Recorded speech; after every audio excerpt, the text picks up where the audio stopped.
నువ్వు అడుగుతావు అల్పమైనవి, శ్రేష్టమైన వాటిని సిద్ధపరిచాడు, అందిస్తాడు. ఎంతమందికి విశ్వాసం ఉంది చెప్పు.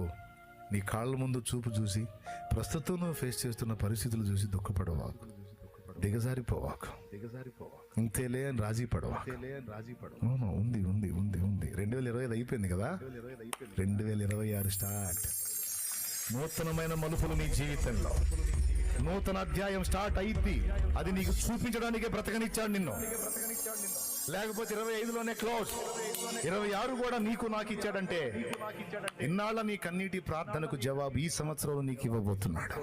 ఇన్నాళ్ళ నీ నిరీక్షణను ఎదురు చూపుకి ఒక జవాబు ఈ సంవత్సరంలో నీకు ఇవ్వబోతున్నాడు. శ్రేష్టమైనవి ఏవేవి దాచిపెట్టాడు అవన్నీ కూడా ఈ ఇయర్ లో నీకు ఇవ్వటం మొదలు పెడుతున్నాడు ఆయన. ఎంతమందికి విశ్వాసం ఉంది?